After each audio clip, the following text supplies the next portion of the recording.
This is a Geek Leader.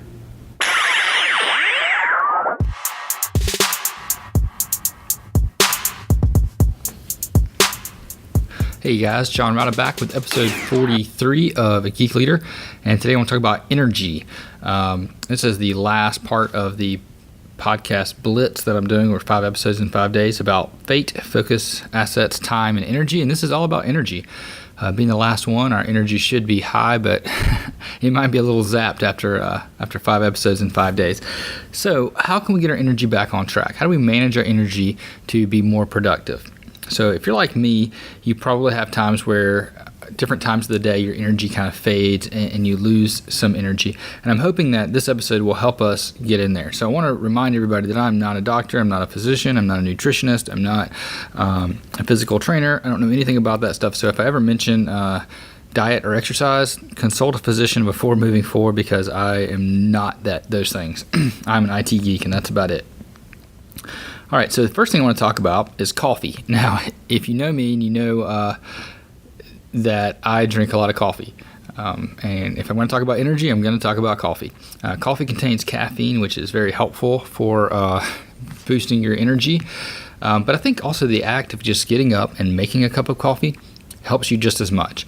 And we'll talk about getting up and walking around in a minute, but I think the act of doing something that uses your hands and your body physically, not just your mind, I think that physical movement, even if it's just as small as making coffee, and maybe it's the smell of the coffee, maybe it's the environment of getting up and walking to another room and changing your scenery a little bit, and it's engaging all those different senses of touch, smell, sight. All those things kind of get engaged, and that helps me with my energy. Now, I drink probably way too much coffee. And honestly, I don't think caffeine affects me as much as it does maybe other people, because everybody's a little bit different. I know I've taken and a lot of times on the weekends, I'll just have a day where I just don't make any coffee and I'm fine. But other days I'll drink coffee, from 8 o'clock in the morning until 10 o'clock at night sometimes. But coffee does have caffeine, and caffeine is known to boost energy. So if you need a short, quick fix, there's nothing better than a cup of coffee, in my opinion. Next up, I want to talk about breathing. Taking deep breaths can really help you when you're low on energy. And in episode 36, we talked a little bit about breath, and I have a link on that show note to a TED Talk that I watched live, where a guy spoke about deep breaths and how there's power in your breath. And science tells us that when you take a lot of deep breaths, you push out carbon dioxide and you suck in oxygen. It makes the oxygen level of your blood increase a little bit. And when you have more oxygen in your blood, you get more energy. So sometimes when I'm feeling tired and I've got a big project, I'll just stop and take a few deep breaths. Just breathe in, breathe out. A couple of deep breaths, and I feel like I'm ready to go again. So another thing you can do when you're short on energy is to take a walk. You can get up and take a walk. And where I work, there's some beautiful ponds outside, and you can get up and walk around those ponds. And I don't know if it's the act of standing up and moving, or if it's the act of being outside and feeling the sun on your skin and breathing in the fresh air. I'm not sure what it all is, but I know there's a huge difference when I get up and go for a walk and come back.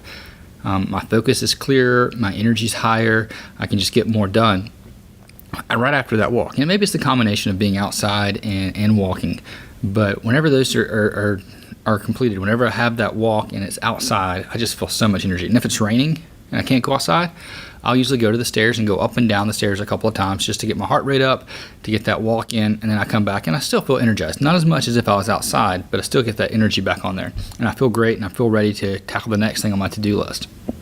All right, next up I want to talk about having a talk. So I said take a walk, now take a talk. And I don't mean like through Slack or text message. I mean, get up and walk and find someone and chat with them for a minute. Talk about the next project that you have going on. Talk about some questions you may have. Ask them how their day is going. Ask them if there's anything you can help with. Just something about having that communication, that one-on-one, human-to-human talk that gives you a little bit more energy. Now, if you're introverted, it might be challenging to go up to someone and have a face-to-face talk. It might seem a little weird and uncomfortable, but we really should get more comfortable being uncomfortable. We should try to strive to do those uncomfortable things, because those are usually the things that we need to do the most. Whenever you have that talk with someone, yes, it may drain you a little bit in the moment. you feel better about yourself. You feel better about having that human interaction. There's probably a little oxytocin or something flying around in your brain after that talk, and you feel more charged. You have more energy. You're more ready to tackle the next task and to move forward. All right, next I want to talk about exercise. We all know exercise is important. That goes without saying. Everybody knows that you need exercise to have a healthy body and a healthy mind. And ask anyone who's started working out that hasn't worked out before, and after a couple months, they'll say that they have more energy now than they did before. And by exercise, you don't have to go out and buy equipment or a gym membership. You can just go for a run. You can go for a long walk, and do that regularly, and it'll boost your energy levels later in the day. So whenever I get in a rut and I don't exercise for a while, I start to get tired after lunch. And after lunch, I feel like I need a nap. I feel, like I just don't have the energy to focus on a new project. So I slow down my workload. And then when I get home, I, get dinner ready, eat with the kids, and then I'm just ready to crash. But when I'm exercising regularly, whether it's I'm training for a race or something that's coming up, when I'm running more often, or even as simple as doing push-ups or something like that, if I'm doing exercises on a regular basis, after lunch, I'm not tired. I don't have that deep crash. I'm not, ready to call it a day at 2:00. I'm ready to keep moving. And when I get home, I'm not comfortable just sitting on the couch watching TV. I want to get up and go do dishes or laundry or play with the kids outside. I want to go do something. I don't want to just sit around. And I have more energy and I'm ready to get things done. And that's how I feel if I've exercised. Now, when I don't exercise, I don't get that feeling. And yes, exercise will make you tired right afterwards, but it builds you up so that you have that energy on the days you don't exercise. You have that energy, hours after you've exercised, and it kind of perpetuates on. So I highly recommend exercising and finding something that works for you. Everybody's different. We all have different fitness levels, and I'm not saying go out and start running a marathon, but if you do want to run, take it slow. Get used to it. Train you up to go for a walk to start with, and then go for a jog. Use the couch to 5K method. Whatever it is, just start moving. There's a book, Eat, Sleep, Move, that talks a lot about how to get started in some of those things. All right, next up I want to talk about diet. I do not always follow a healthy diet. A lot of times I'm eating very unhealthy foods, but I do know whenever I cut out the carbs and I eat healthy and I eat clean foods and I eat meat and vegetables, I feel better. I have more energy. I just feel better. One of the more popular diets right now is the keto diet. And if you look at the ketogenic diet, they talk about getting into a state of ketosis where your body's burning fats instead of sugars, instead of carbs. And in order to get in that state, you have to have a high-fat, moderate protein, no-carb diet. And so I've done the keto diet for a little bit, and I don't do it right now. But when I did it, I noticed two things. One, my energy level stabilized. Instead of having those spikes of energy and then the crashes, it was like a level playing field of energy. But also, my hunger decreased. And what I've found is that whenever I don't consume as many carbs, I'm less hungry.